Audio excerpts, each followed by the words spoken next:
em Gálatas 4. É uma leitura um pouco extensa, mas ela é necessária porque nós precisamos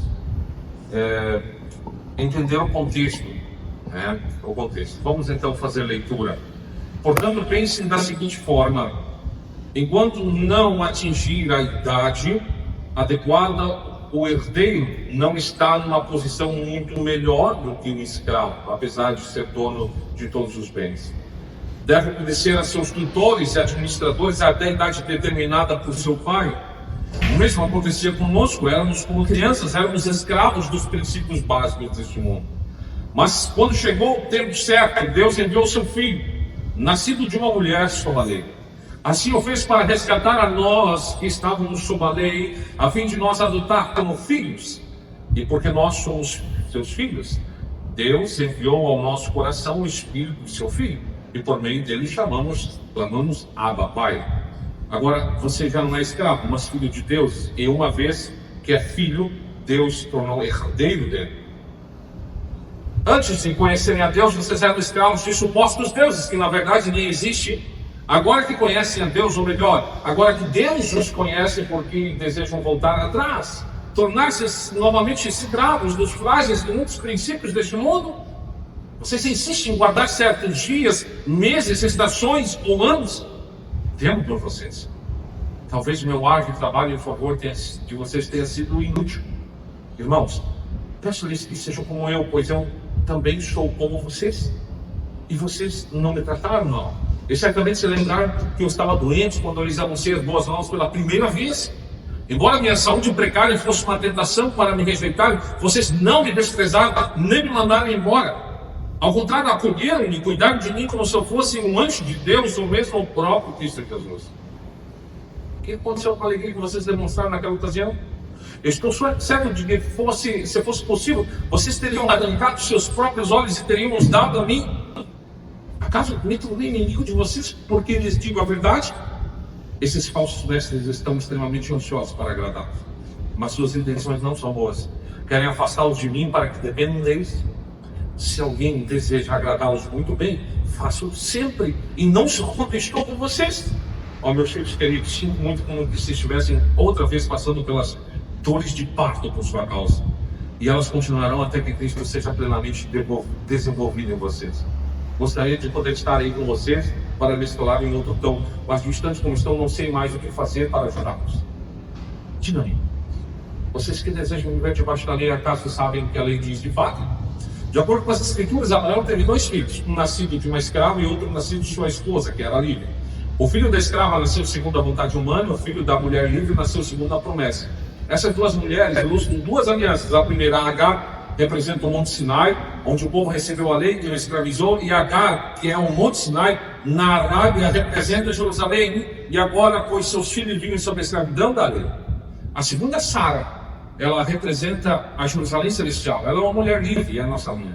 Como dizem as escrituras, alegre-se, mulher sem filhos. Você que nunca deu luz, grite de alegria. Você que nunca esteve em trabalho de parto, pois a abandonada agora tem mais filhos que a mulher que vive com o marido. E vocês, irmãos, são filhos da promessa como Isaac. Ismael, nascido da vontade humana, perseguiu Isaac.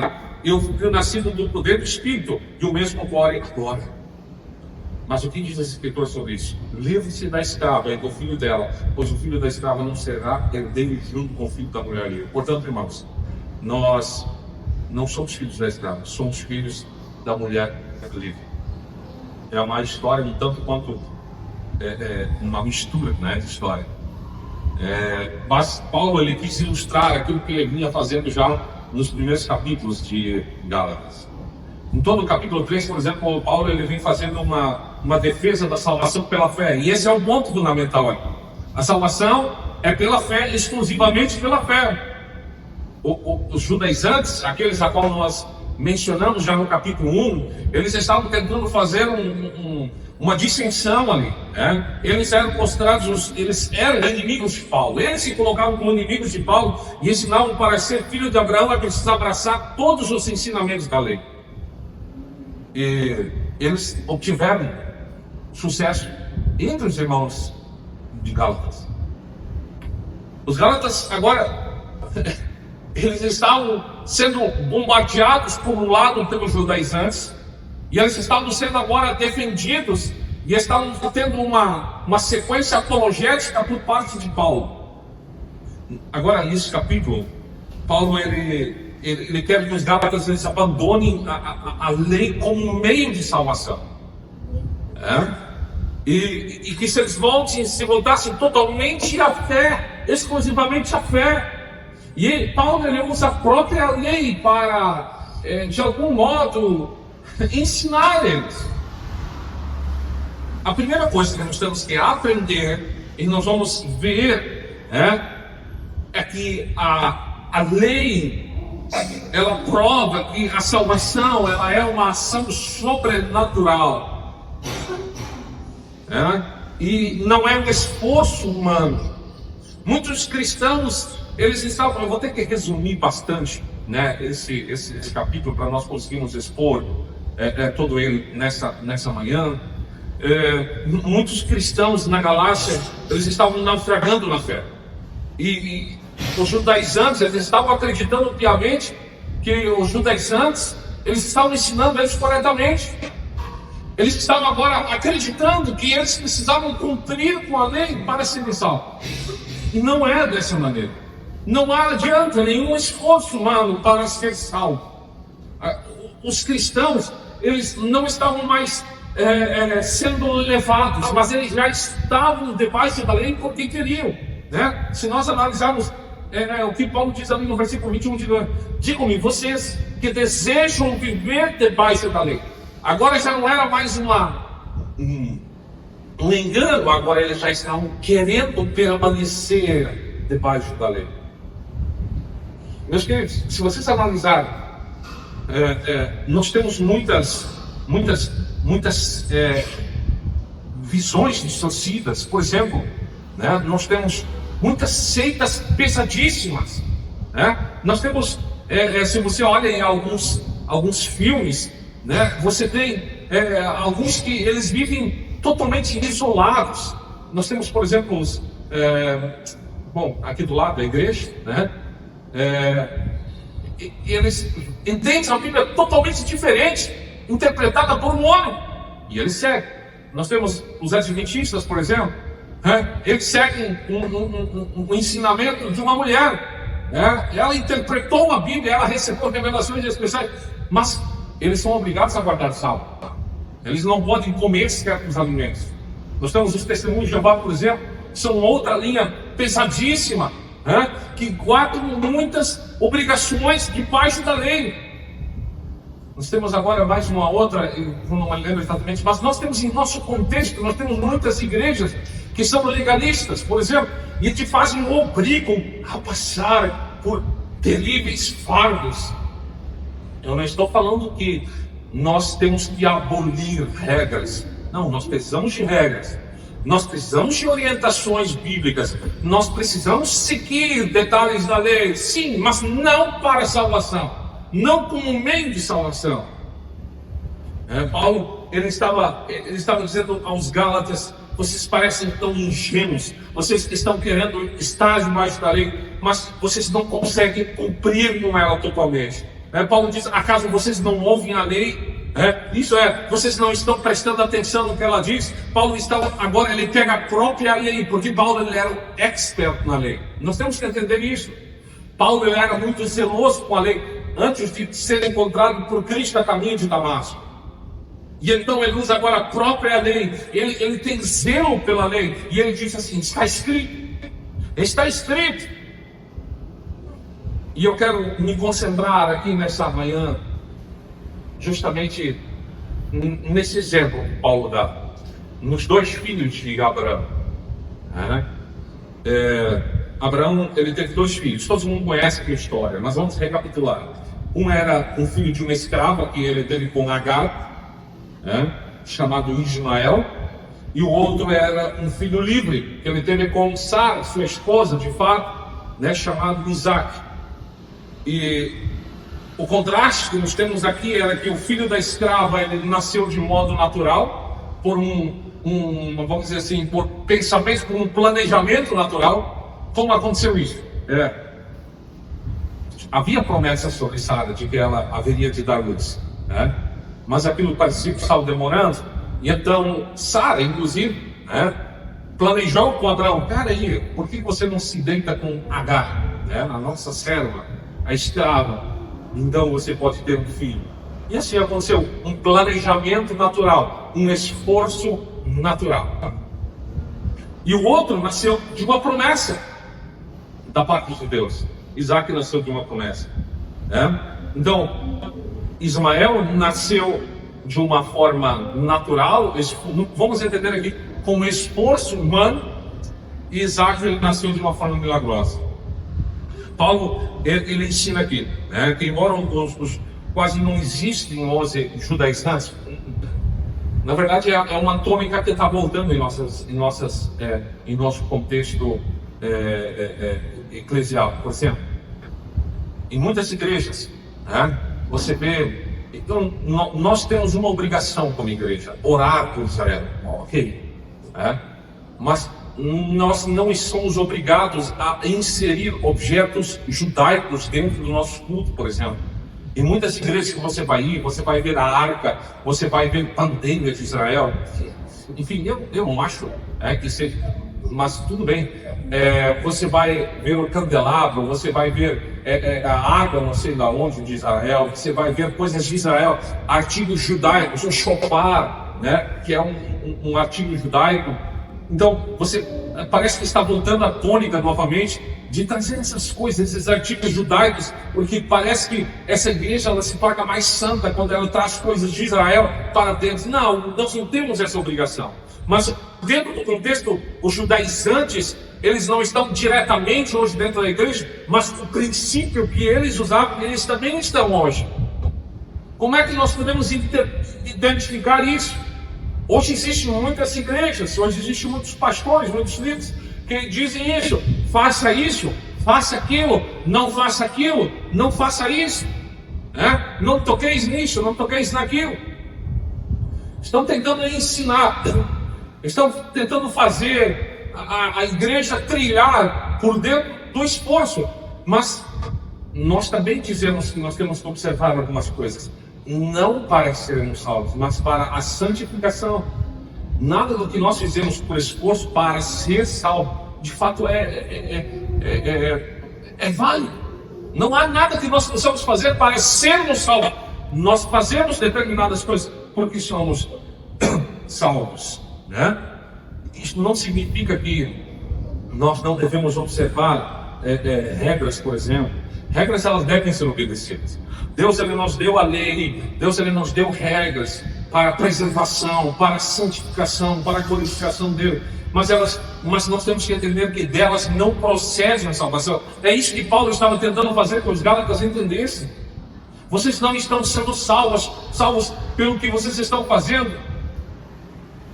Todos nascemos como Ismael. Todos nascemos como Ismael, escravos. Nós já nascemos escravos, na carne, no pecado, né? Por isso que o homem ele precisa nascer de novo. Mas como é que o homem nasce de novo? Através da fé, né? Através de crer em Cristo Jesus. E esse novo nascimento é uma obra exclusiva de Deus. Sara e Abraão, eles tentaram dar um jeito na promessa de Deus.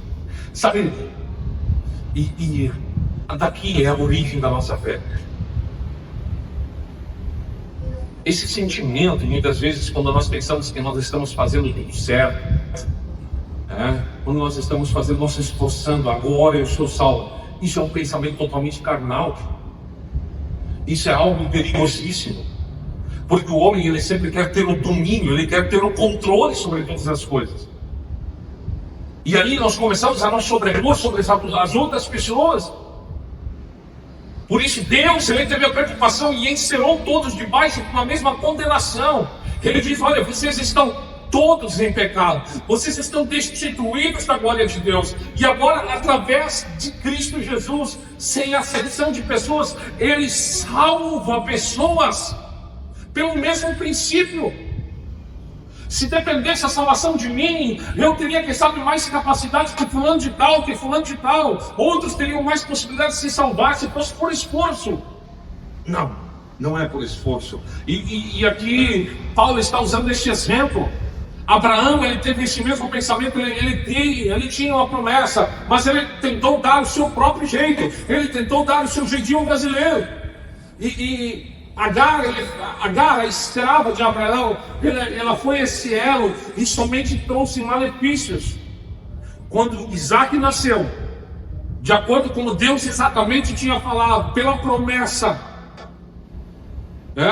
mostrando de que Deus é fiel em cumprir as suas promessas,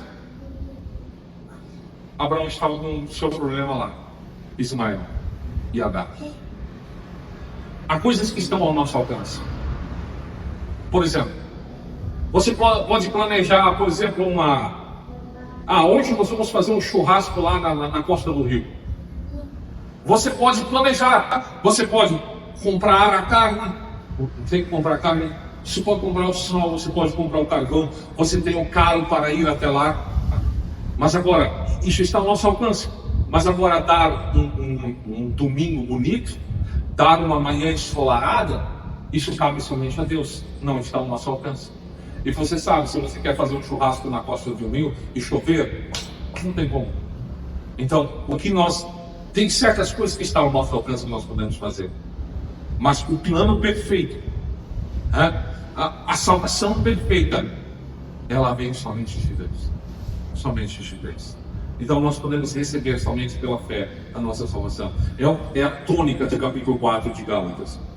Nós não podemos comprar a salvação. Nós não podemos barganhar a nossa salvação. Você não pode. Você precisa continuar obedecendo a Deus. Você precisa sim continuar fazendo boas obras. Você precisa sim continuar a buscar a santificação. Mas tenha em mente que isso é fruto da tua salvação e não o meio da salvação. O crente que não obedece a Deus, não realiza boas obras, não busca a santificação, é apenas um crente nominal. Nós temos esse outro princípio também. Paulo, ele quer que os gálatas abandonem a lei como uma meio de salvação e se voltem exclusivamente à fé. Nós estamos falando de uma igreja que estava iniciando os seus passos, que creu originalmente através da pregação em Cristo, e agora ele estava mudando sua visão. Ela estava pensando da seguinte maneira: não, eu preciso observar a lei para ser salvo. E Paulo estava dizendo assim: vocês estão errados, vocês precisam abandonar a lei como um meio de salvação. Por que nós usamos a lei? Nós usamos a lei hoje exclusivamente como meio de santificação e não de salvação. Os judeus, eles acreditavam obviamente que ser filho de Abraão era suficiente para receber a salvação. Eles pensavam que eles estavam atrelados à lei, automaticamente eles eram filhos de Deus, filhos de Abraão. João Batista, ele foi extremamente contra isso. Jesus, ele foi contra isso. E Paulo agora ele também estava sendo contra isso. Porque a lei, ela somente faz filhos escravos. E a salvação faz filhos livres. Paulo usa a história de Agar e Sara para tentar explicar isso, para tentar dar essa nomenclatura a isso. Essas duas mulheres, elas representam duas alianças, e a história, ela vai falar da aliança antiga e da aliança nova. A nossa Bíblia também está dividida disso. John Stott, ele explica da seguinte maneira: uma aliança é um acordo solene entre Deus e os homens, através do qual ele os transforma em seu povo e promete ser o seu Deus. E continua: a antiga aliança, que é a aliança mosaica, ela fundamentava-se na lei, mas a nova aliança, que é a aliança cristã, ela figurada em Abraão, profetizada por Jeremias, fundamenta-se em promessas. Na lei, Deus colocou responsabilidade sobre as pessoas e disse: farás e não farás. Mas na promessa, Deus, ele assume ele próprio a responsabilidade, dizendo: eu farei. Isso não é maravilhoso? O próprio Deus, ele se diz: eu farei. E no Antigo Testamento sempre diz: farás e não farás. Faz isso, não faz isso. E na nova aliança, na promessa de Jesus, ele diz: eu falei, eu vou planejar, eu vou executar. Glória a Deus por isso. Para explicar a antiga aliança, então Paulo usa essa imagem, dizendo que ela procede do Monte Sinai e ela gera filhos para a escravidão. No Monte Sinai, todo mundo sabe o que aconteceu lá. Israel, ele recebe a lei, ele recebe os mandamentos, ela recebe todas aquelas 600 leis, né? Mas e isso é uma conexão, isso é uma mostra de que Agar seria como o Monte Sinai, né? E Sara representa a Nova Jerusalém. Agar era escrava e ela gerou um filho da escravidão. Mas Sara, ela é a mulher livre, de fato a mulher de Abraão, e ela gera um filho livre. Enfim, Paulo ele conclui toda essa ilustração, lembrando aos seus irmãos de que eles são filhos da promessa, como Isaac. Ele estava falando para os Gálatas: entendam, vocês são filhos livres, não tentem fazer escravos. Tem um jargão em nosso meio que diz que Deus ele não tem netos. Deus ele não tem netos. Assim como muitos judeus eles pensavam que ser filhos de Abraão como um direito à sua herança. Hoje muitas pessoas acreditam que são filhos de Deus porque os seus pais são. É que o problema é que Deus somente tem filhos, ele não tem netos. Nós não garantimos a nosso direito de sermos filhos através de sangue, através de obras, através de lei. Nós somente garantimos a nossa filiação através da nossa fé em Cristo Jesus. Não confie a sua salvação a ninguém, a não ser a Jesus Cristo. Nós temos esse embate teológico por décadas.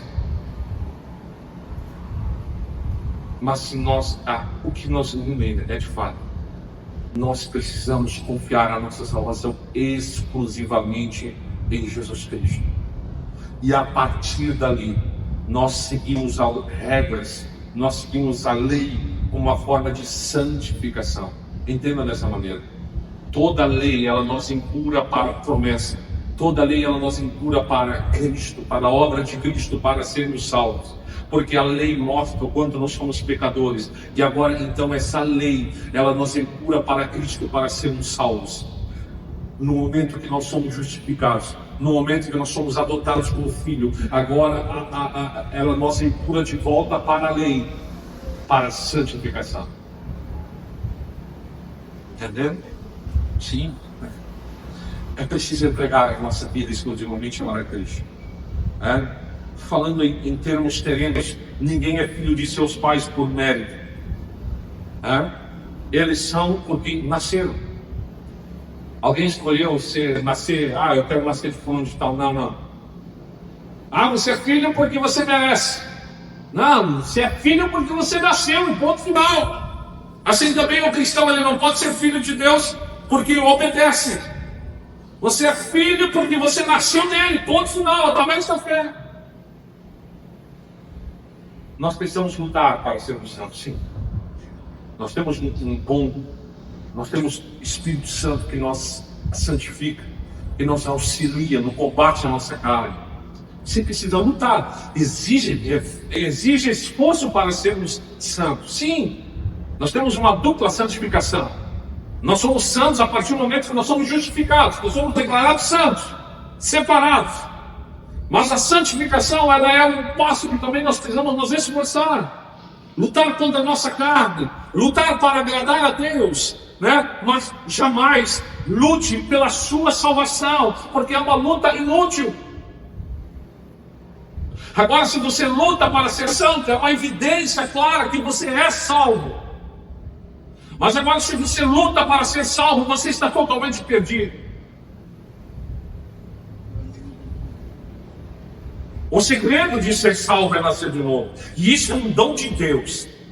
Paulo, ele quer que os cristãos da Galácia abandonem a lei como meio de salvação e voltem exclusivamente para a fé. Isso era um problema muito difícil para que Paulo lidasse com os Gálatas. A Bíblia ela nos conta, né, de que lá em Gênesis 21, que quando Isaac foi desmamado, provavelmente com 3 anos, Abraão deu uma grande festa. E nessa festa, Ismael, que já era mais velho que Isaac, caçoava de Isaac. E essa era uma forma com que Ismael perseguiu Isaac. E o mesmo acontece agora, diz Paulo. Assim como o filho da carne perseguiu o filho nascido do Espírito, vocês estão sendo perseguidos pelos judaizantes e pelos seus ensinamentos. O que nós precisamos fazer nessa situação? Paulo explica que a lei ela tinha uma resposta, mas o que diz a Escritura? Manda embora a escrava e seu filho. Era o que Paulo estava dizendo agora para os Gálatas. Mande embora Agar, Ismael. Mande embora o esforço humano de vocês para serem salvos, né? Ora assim, a escrava e seu filho representavam a lei, conforme visto nos versículos anteriores. Logo, Paulo estava se referindo a mandar embora tanto os judaizantes como seus ensinos legalistas. A razão de mandar Agar embora e Ismael embora era porque o filho da escrava jamais seria herdeiro como Isaac, como filho livre. Abraão e Sara, eles tentaram fazer a promessa de Deus se cumprir através de Agar, mas eles somente criaram um problema. Quando nós tentamos a salvação por nosso esforço, nós apenas criamos problema para nós. Porque é impossível. Irmãos, por muitos anos eu vivia nesse suplício. Consigo me esforçar para ser salvo. Em muitos, quantas pessoas estão sendo escravizadas por esses ensinos, por legalismos. Paulo, ele lembra mais uma vez, irmãos, no verso 31 diz, irmãos, nós não somos filhos da escrava, nós somos filhos da livre. Irmãos, nós não somos escravos, nós somos livres. Nós temos que entender uma coisa, que nós seremos perseguidos. Primeiro, nós devemos esperar a perseguição dos filhos da carne. Essa perseguição nem sempre vem do mundo, na maioria das vezes ela vem de dentro de casa. Irmãos, essa forma como nós entendemos a palavra de Deus, da fé exclusivamente em Cristo, da salvação exclusivamente em Cristo, da ausência do livre-arbítrio, da salvação através da predestinação dos eleitos de Deus, nós nem sempre somos muito bem vistos pela maioria das igrejas. Segundo, se devemos esperar a perseguição, também devemos esperar a recompensa. Se é verdade que os filhos da carne perseguem os filhos do Espírito, também é verdade que Deus recompensará como herdeiros os filhos do Espírito. E essa é a nossa esperança, essa é a nossa expectativa. Por isso nós mantemos essa fidelidade na pregação da exposição bíblica. Terceiro, às vezes o sofrimento é fruto de más escolhas que nós fizemos. Isso é verdade também. A solução é sim, manda embora o que te faz sofrer. Mande embora Agar e Ismael. Assim como os cristãos da Galácia estavam sendo perseguidos pelos judaizantes. Dentro da igreja, a Bíblia conta histórias de perseguição também dentro da casa. Por exemplo, José foi perseguido pelos seus irmãos. Jesus foi perseguido pela sua nação. Paulo foi perseguido pelos judeus que tanto amavam. Os reformadores, eles foram perseguidos pelo Papa. Muitos crentes são perseguidos dentro da igreja por seus irmãos em Cristo. Se os cristãos na Galácia, eles iriam ser perseguidos como Paulo estava falando, nós também podemos esperar, que nós também seremos perseguidos. Resumindo, terminando esse sermão nesta manhã, nós devemos abandonar de vez todo o legalismo que nos aprisiona. Pare de querer pagar a Deus por aquilo que Ele te fez. Isso é impossível. Alguém que paga pelo presente que recebe ofende aquele que o presenteou. Imagina, alguém chega e me dá um presente e diz, daqui a pouco eu vou pagar esse presente para você. O que você vai dizer? Peraí, está me ofendendo. A salvação é uma graça. A salvação é um presente. E toda vez que nós nos esforçamos para dizer que nós queremos ser salvos, nós estamos ofendendo a Deus que nos presenteou. Sabe o que agrada a Deus? Receber este presente, ser grato por esse presente, e agora eu viver uma vida que glorifique a Deus, que represente Deus aqui na terra, sendo um embaixador, sendo um exemplo de cristão, amando, perdoando, sendo generoso, dessa maneira, praticando a palavra de Deus dentro dos preceitos, dos princípios bíblicos. O desejo de Paulo era que todo cristão da Galácia abandonasse a lei com o meio de salvação. Essa é a razão nesta manhã. E abraçasse de uma vez só a fé. Ele usa a própria lei. Então, para provar que nós somos filhos de Abraão, herdeiros da promessa. E quem é filho? Como é que se mostravam os filhos da promessa? Era através da fé somente. E eu termino nessa manhã com uma pergunta. Você se considera filho livre ou um filho escravo? Você entende de que você foi salvo pela fé ou você continua se esforçando para ser salvo?